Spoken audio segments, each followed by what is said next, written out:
it can be so hard to say goodbye to yesterday.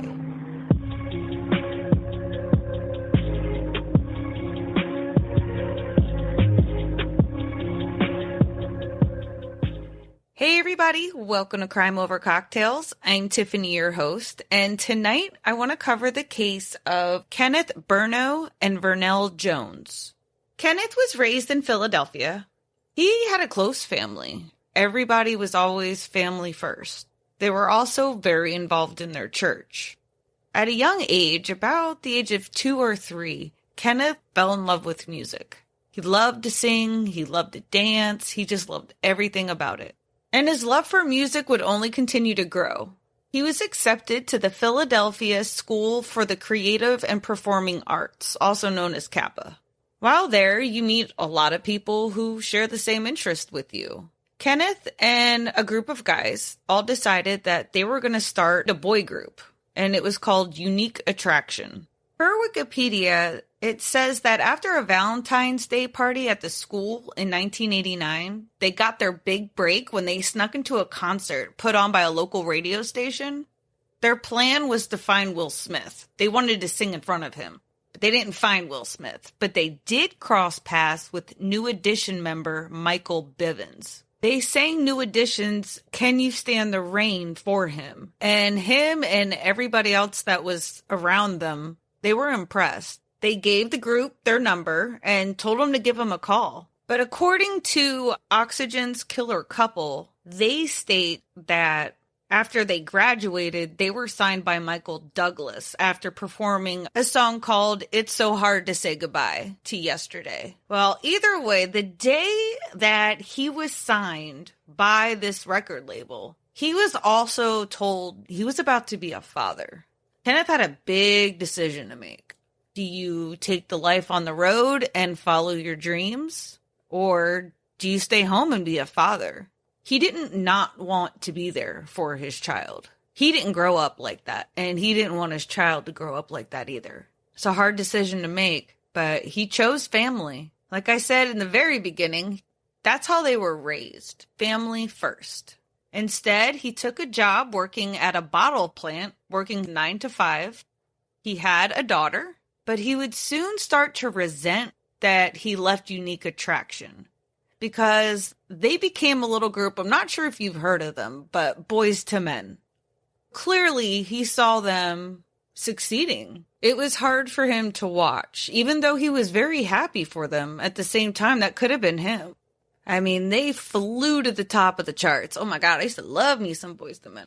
Because of such resentment, he never really got over it, and the marriage didn't end up working out anyways. They ended up getting a divorce. After they divorced, he decided that he really wanted to get back into the music industry. He loved it, he missed it. He wanted a piece of that pie that he was missing out on. But this time, he didn't want to come back as a singer. Instead, he thought he would take the role of maybe like a producer or a manager. He still had some connections from before. Now he just needed the talent. He was still young, 27, hoping that maybe somewhere he would find his diamond in the rough. One night he went out to a bar and there was a girl group performing on stage. The group's name was Surprise. Vernell Jones was the lead singer of the group. She just oozed confidence, and he found that very sexy.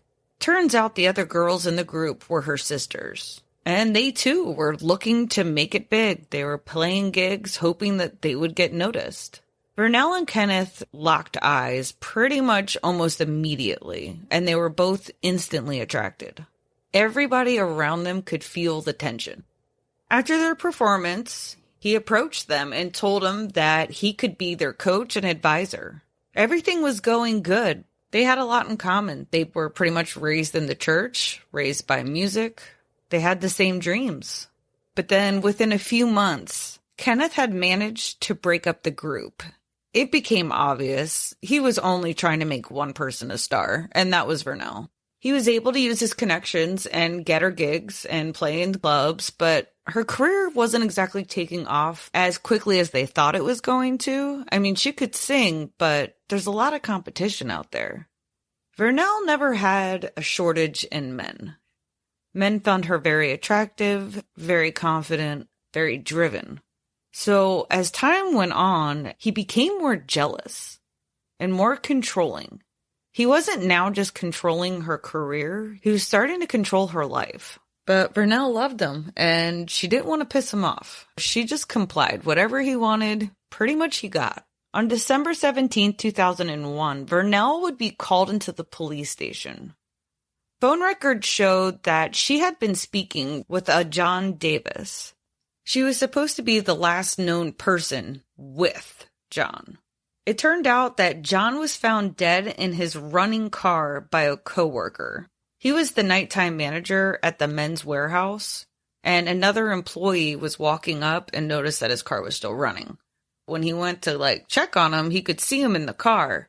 When he opened the door, that's when he saw blood, which then saw a gunshot wound in the back of the head. He called 911 immediately. When police arrived, one thing is clear right off the bat. This wasn't a robbery. Not only did it look like he had been shot from the back seat, in his wallet he had over $700 in cash. The coworker told police that he really wouldn't have thought much of John's plans that evening, but that he said something that kind of made him think. John told this coworker that he felt like he was being set up.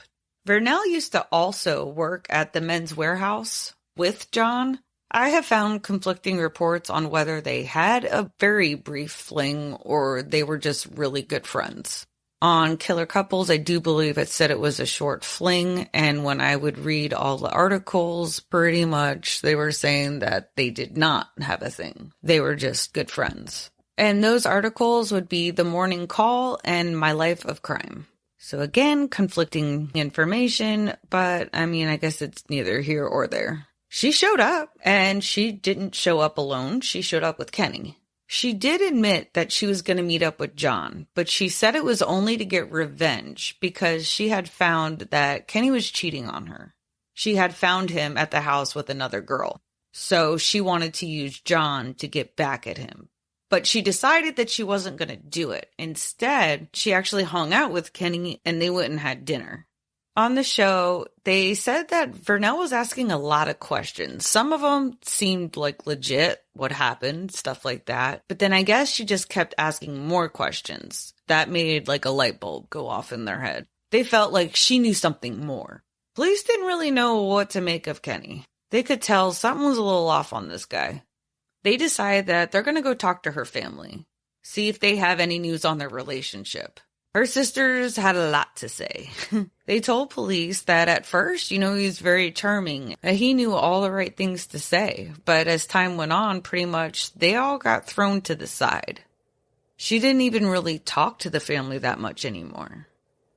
One sister said that he would call her every 30 minutes to see what she was doing. And they could see that that confident woman was beat down to nothing. She had completely changed. They also told police of some tattoos that she had recently gotten that really were alarming. One of them said 100% K's bitch. Are you fucking kidding me? But oh wait, no, it gets worse. There was another one that says all about K, and there's a picture of a penis. Are you fucking kidding me? Nothing was ever good enough. He never thought that she was faithful. He always thought she was cheating, which, by the way, people is usually a sign that they're cheating. Just throwing that one out there. Her family also gave police the name of another man. He was a fireman, and his name was Ron Humphrey. Vernell started seeing him around the same time that she met Kenny. So, of course, they're going to go see Ron. Ron had a lot to say in his short knowing of Vernell. He said that Kenneth had found out that in the beginning, she was talking with both of them. So Kenneth went to go see him at the fire station, and he caused a scene, telling him that he needed to stay away from his girl. He said it was pretty apparent that Kenny was there just looking for a fight, but he wasn't going to give it to him. He even made Vernell drive to the fire station so she could pick who she wanted. And she chose Kenny. But then he tells police that it's not Kenny that he's scared of. It's Vernell. So obviously they're a little confused, and he says, that bitch shot me. He said it had been months since they had even spoke. He had even moved on, and he was seeing somebody else. But out of the blue, she started calling him again and apologizing for what had happened and asking that if he would be willing to meet up with her. Well, his ego ended up getting the best of him, and he went to meet up with her, even though he knew he shouldn't. They went and got drinks, and then after that, they found a secluded parking lot where she ended up giving him oral sex. She told him she had to pee, so she stepped out of his car, but when she came back, she had a gun. And from like point-blank range, shot him in the arm. When he's like, what the fuck was that for? She didn't say anything. She just started crying, and she left. He did go to the hospital, but when police arrived to find out what happened with the gun wound, he lied because he didn't want to get caught cheating. So he said it was a robbery gone wrong.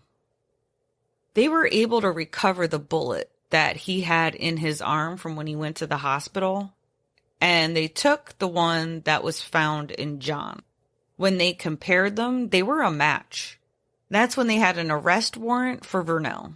After she was arrested, Kenny showed up, and he was cocky as all hell, didn't really want to be a whole lot of help, but talked police into letting him talk to her. He told them that he could help the whole situation, but as soon as they actually allowed him in and he started talking to her, they could tell he was not trying to help the situation. Instead, he was telling her that they had nothing and that he could get her out soon. Pretty much shut your mouth. And again, she listened. She refused to cooperate, and she lawyered up. She sat there. And she sat there. She sat there. He didn't come and get her. Matter of fact, he stopped talking to her altogether. She was a mess. She felt like he left her. He's moved on. He left her there to rot. Police, they had him under surveillance. They wanted to see what he was up to. Was he seeing somebody else? Because they knew that would be ammo. Maybe we can get her to talk. And it turned out he was seeing somebody else. Another singer. Things were looking like they were getting serious too. So they went and paid Vernell a visit and pretty much laid it all out. Look, this is what he's doing. He's left you in here to take this all by yourself. And she was devastated. And she decided that I am not going down for this by myself. She told them everything. At this point, she's been in there about a year. What she told police blew their mind. After Kenny found out that she cheated on him with Ron, he went into a rage. He made her make a hit list of all of her past lovers.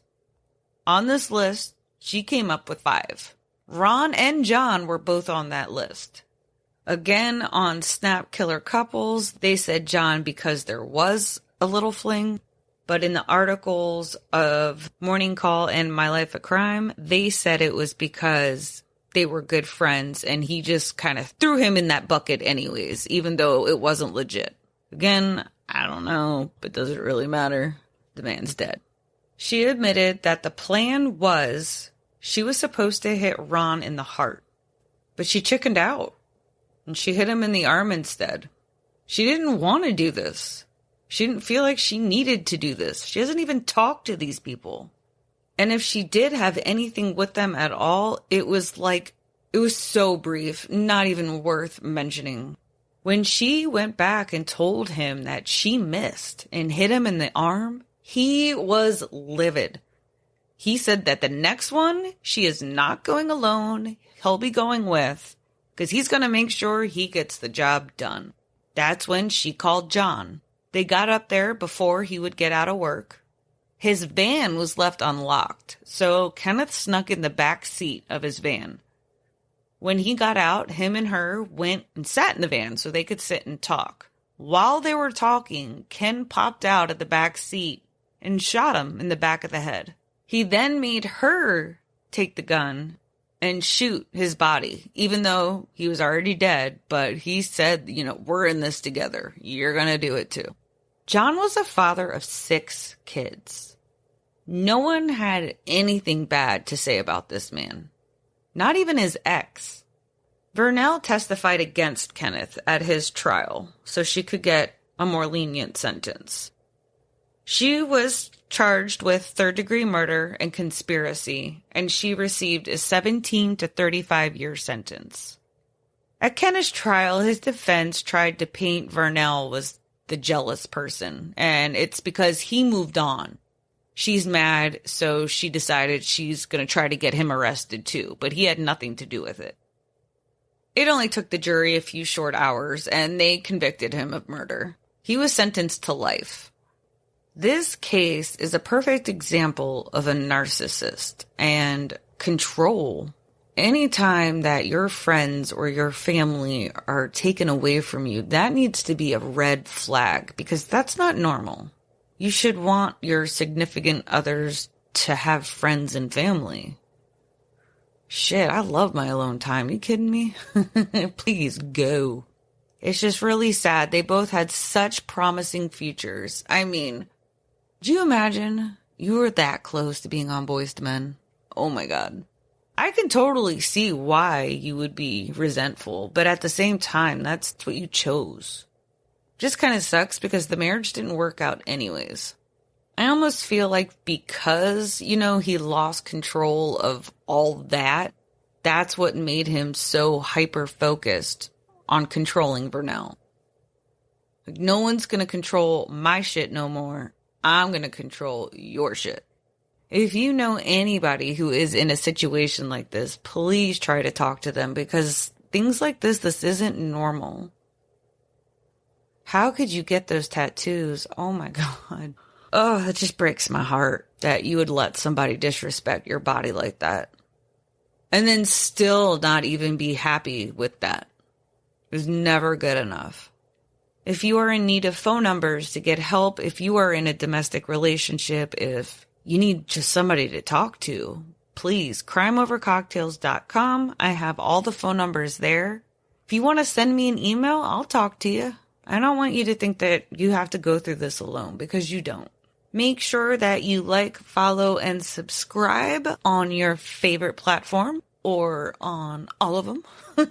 That way you'll know when episodes are coming out. And if I have anything new possibly coming, you will be alerted for that as well. But all right, you guys, we'll talk crime another time. Bye.